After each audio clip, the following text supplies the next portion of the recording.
And thank you, Maria, for the introduction. It's beautiful. And for the work that you and your organization do to honor these stolen American lives, and that's what they are, stolen American lives, and to advocate for justice on behalf of all American victims. We thank you, and thank you, folks. What you have to go through is unbelievable. I'm honored to be here today and to shine a national spotlight on a group of victims who have been forced, and I mean truly forced, into the shadows. Your stories are not featured in the news. You have no demonstrators taking to the streets on your behalf. You have no special interest taking up your cause. And the politicians ignore your cries for help. But I never will. I will never.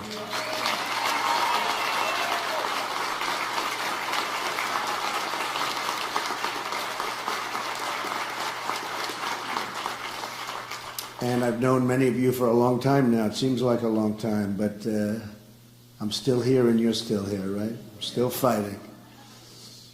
I've met many incredible people during the course of this campaign, but nothing has moved me more deeply than the time I've spent with the families of the Remembrance Project. The folks in Remembrance, by the way, are doing such an incredible job.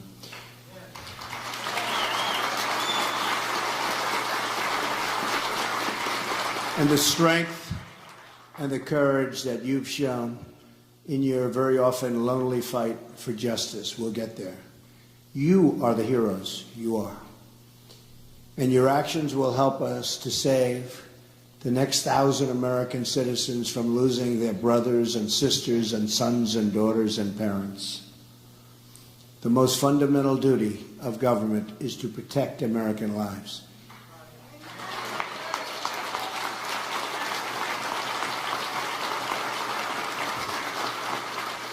Anyone who fails to understand this is not fit to hold public office.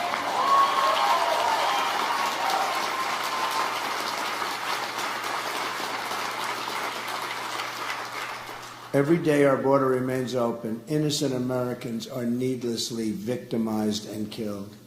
Every day sanctuary cities are left in place. Innocent Americans are put in harm's way. Every day we fail to enforce our laws. In a day, and this is absolutely happening all the time, is a day when a loving parent is at risk of losing their child.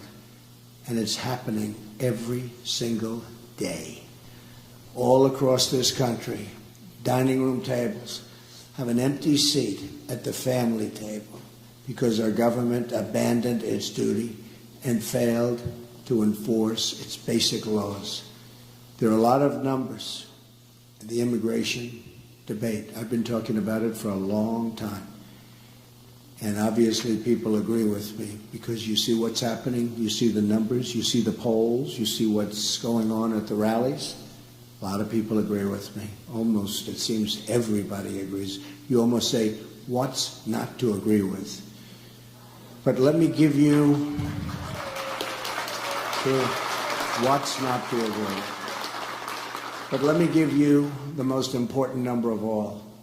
That most important number of all is the number of American lives that is acceptable to lose in the name of illegal immigration.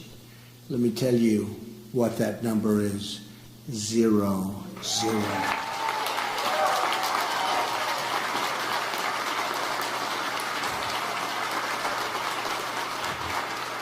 Our nation should not accept one lost American life because our country failed to enforce its laws.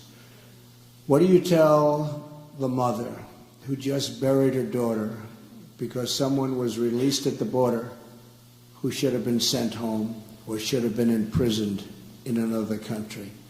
What do you tell the young boy who will grow up without a dad because a criminal was deported 5 times but was allowed to keep coming back and coming back and coming back into our country, doing tremendous harm? What do you tell the wife who's lost her husband because a sanctuary city released an illegal immigrant from behind bars. This has to end. It will end. If I become president, I promise you it will end.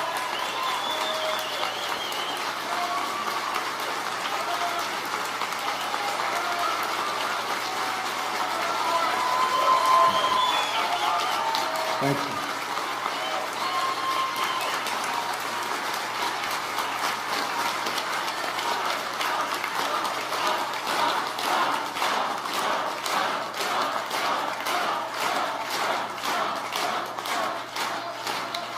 Thank you, everybody. Thank you. Thank you. I love you. We love everybody in this room. Special, special people. Not one more American life should be given up in the name of open borders. Just look at what happened in the last few days. Last week it was reported that authorities detained an illegal immigrant in the Austin area who was responsible for nearly a dozen sexual assaults and had been previously deported 5 times within a 3-year period.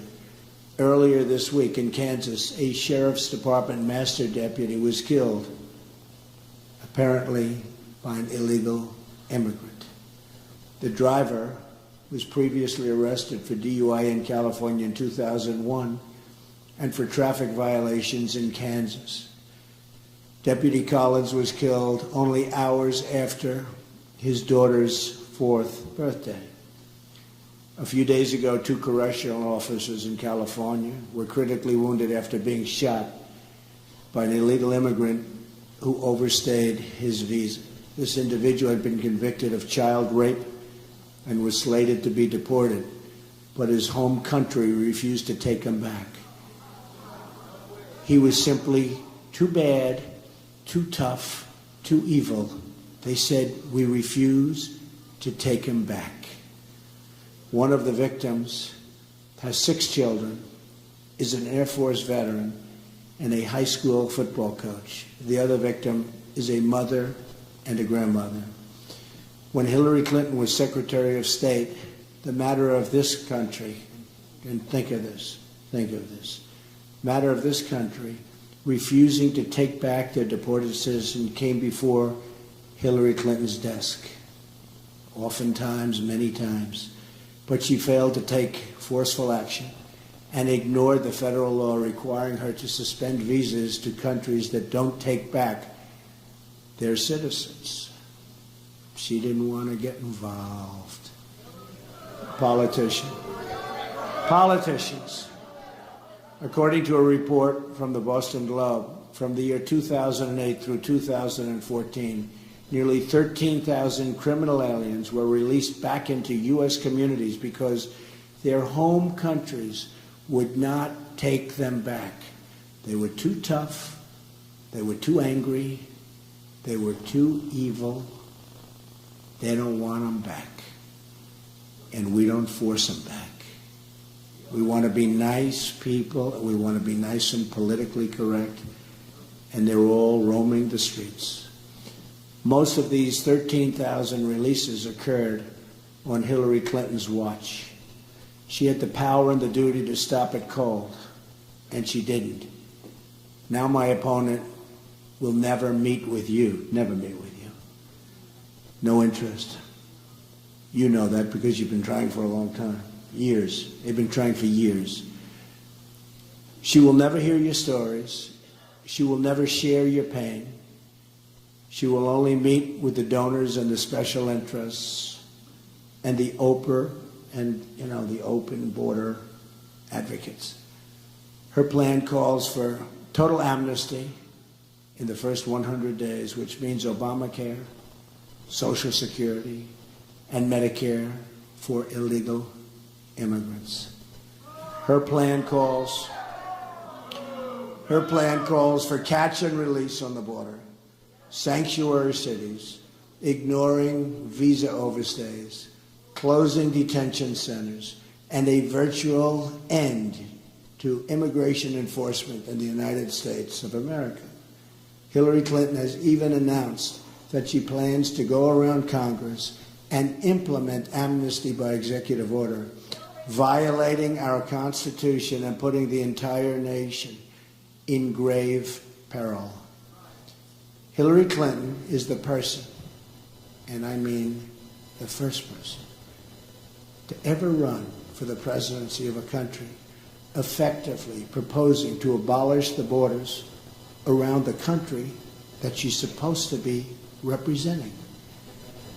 But the media doesn't want you to know that. So they'll never ask her any questions about her plan. Won't be talked about at the debate, which is going to be a very interesting period of time.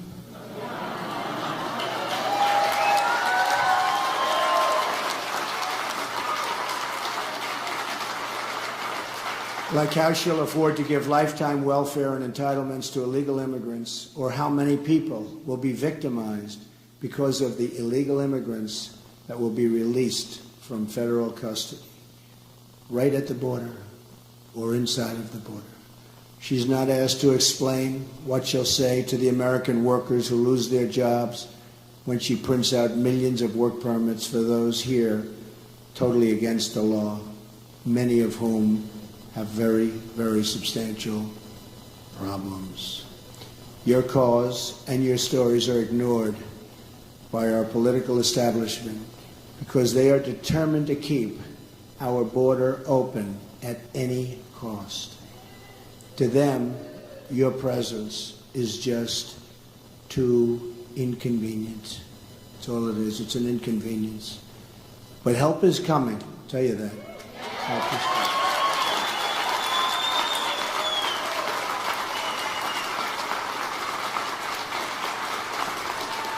On November 8th, we're going to win the White House.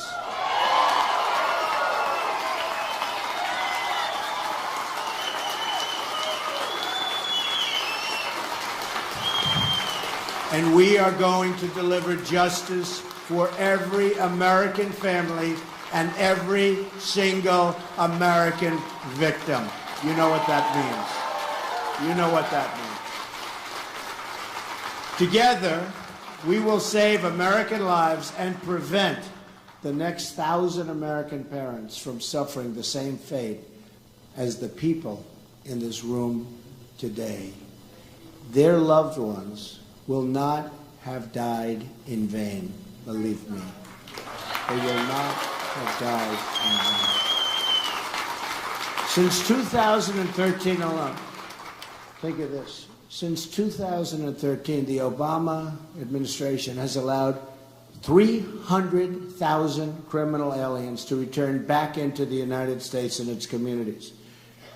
These are individuals encountered or identified by ICE, but who were not detained or processed for deportation.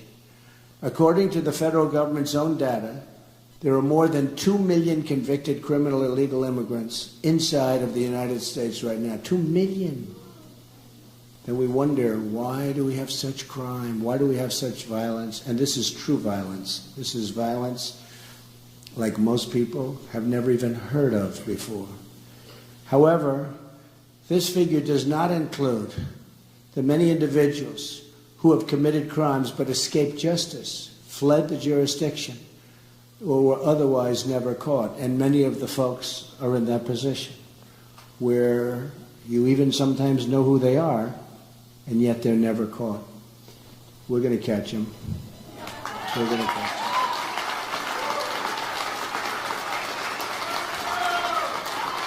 them. Many crimes committed by people here illegally remain open cases, and yet our government knows a lot about the people that did it. But they don't go after them. They've killed people. They don't go after them. At the same time, hundreds of individuals who have been given visas and refugee, and think of this, they've been given visas, their refugee admissions into the country subsequently were charged with terrorism, and nobody does anything about it. Nobody does anything about it. It's the most unbelievable thing that I've seen. That's why it's like become a personal passion for me when I see these people. And there's so many people. Remembrance Project, there are so many people. This is a small group. A lot of people, it's a small group compared to what we're talking about. The devastation is unbelievable. So we're admitting people here with no idea of who they are, and we don't know very much about them. We don't know what they believe. We don't know if they have love in their heart for our country or if they have hatred in their heart for our country. Whether it's drugs, terrorism, or violent crime, our government is utterly failing in its core mission to defend and protect the people of this country. The Border Patrol agents, these are incredible people. They endorsed me. First time they've ever endorsed a presidential candidate. Thank you. They've warned that Hillary Clinton's plan would put the entire country in grave danger. I fully understand that. They called it radical, deeply dangerous, and warned it would trigger an unprecedented national crisis. They know. They know better than any consultant. They know better than anybody, the Border Patrol agents.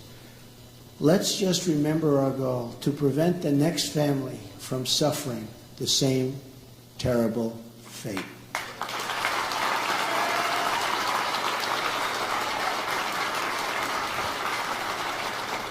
That is what is at stake in this election. So I am now going to invite some of the bravest people I know, and I mean that 100%, to come up here and speak. Let's start maybe from this side. We've picked 5 families, and if you could say a few words. So how about we start over here? Come on. Perfect. Thank you. Thank you, everybody. Thank you so much.